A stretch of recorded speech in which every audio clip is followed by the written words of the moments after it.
Bonjour à tous et à toutes, j'espère que vous allez bien. Je suis content de vous retrouver pour un nouveau direct. Aujourd'hui, on parle de maux de tête ou de céphalée, ce sont des synonymes et je vous donne des informations, des astuces et des conseils aussi pour prendre soin de vous et peut-être aussi prendre soin d'un proche. Ça arrive parfois que vous écoutez mes vidéos pour aider quelqu'un d'autre. Souvenez-vous que la vidéo d'aujourd'hui ne remplace pas une évaluation ou un traitement d'un professionnel de la santé et vous devez adapter mes conseils à votre conditions et certains de ces conseils pourraient ne pas convenir.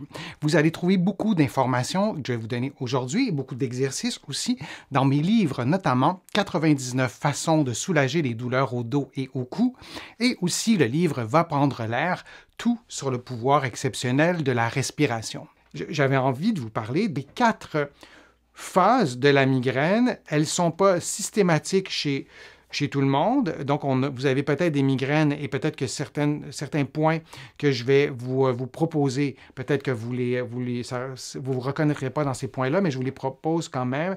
Donc, la phase prodromique, on va par exemple bâiller, on va avoir des changements peut-être digestifs, on va peut-être avoir de la fatigue. Alors ça, c'est la première phase qu'on peut appeler aussi prémonitoire. La deuxième phase, ce sont les auras. Alors, c'est un dérèglement neurologique. Ça peut être visuel, ça peut être sonore, ça peut être langagier.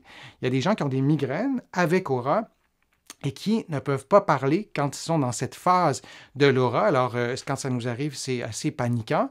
Et vous aurez, si c'est votre cas, vous aurez déjà consulté. Mais donc, ça, c'est l'aura qui survient juste avant le mal de tête ou au début du mal de tête.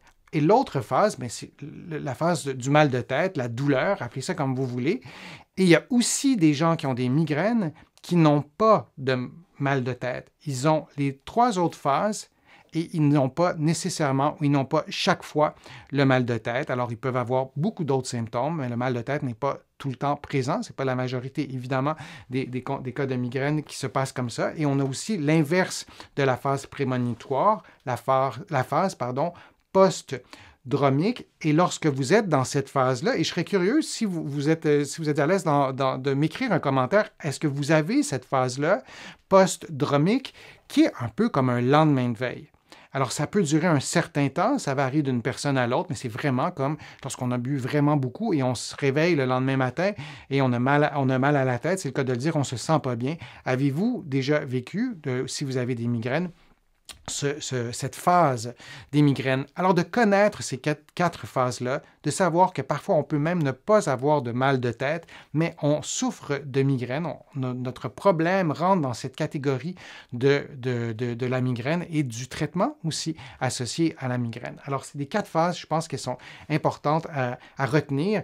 Certaines d'entre vous, vous avez des migraines régulièrement, peut-être des migraines chroniques, vous êtes familier avec ces choses-là, et il y a aussi des gens qui sont avec nous en ce moment, qui écoutent le direct ou la vidéo en rediffusion et qui en sont à leur premier pas dans cette réflexion. Alors, qui vous pouvez consulter? Bien, parlez-en d'abord à votre médecin généraliste ou votre médecin de famille, peu importe comment vous appelez ça dans votre coin de pays, mais ici, on va parler souvent de médecin de famille, qui vous référera peut-être à un neurologue, mais pas systématiquement. Il y a les professionnels de la réadaptation. Ici, au Québec, les physiothérapeutes, les professionnels de la physiothérapie. De l'autre côté de l'Atlantique, les kinésithérapeutes. Et vous pouvez aussi consulter une nutritionniste ou un médecin nutritionniste de l'autre côté de l'Atlantique. Les psychologues, les neuropsychologues, il ne faut pas les oublier dans ces éléments déclencheurs.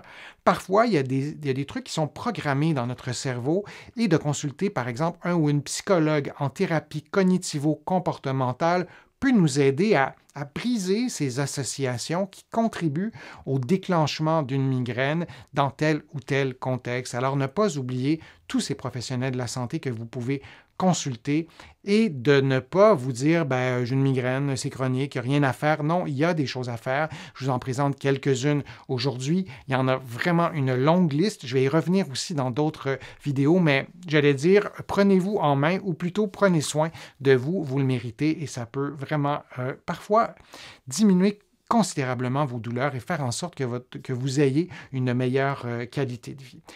Je vous remercie de vos questions, d'être là sur ma chaîne aussi régulièrement. J'espère que ma vidéo vous a été utile. Si c'est le cas, je vous invite à cliquer j'aime, à la partager sur vos réseaux sociaux. Vous le savez, ça me donne plus de visibilité. Ça m'aide aussi à vous présenter d'autres contenus et je m'alimente beaucoup à travers vos questions. Vous le savez, vous pouvez aussi contribuer à mes plateformes, soit en cliquant sur le petit cœur j'aime. Dans la plupart des pays, il est présent. Vous pouvez aussi faire une contribution sur mon site web, le www.denisfortier.ca et je vous remercie, ceux et celles qui ont fait des contributions et considérez ces remerciements comme vraiment très personnels et sans ces contributions, ça serait difficile pour moi de continuer à vous présenter autant de contenu. Vous allez pouvoir vous abonner à mon site web, c'est-à-dire à l'infolettre sur mon site web en le visitant, donc www.denisfortier.ca. Vous allez trouver aussi beaucoup d'informations dans mes livres, notamment mon livre 99 façons de soulager les douleurs au dos et au cou et mon livre Va prendre l'air, tout sur le pouvoir exceptionnel de la respiration. Alors, j'espère vous retrouver pour une prochaine vidéo, pour un prochain direct. Je vous souhaite une belle fin de journée si c'est le cas et on se revoit bientôt.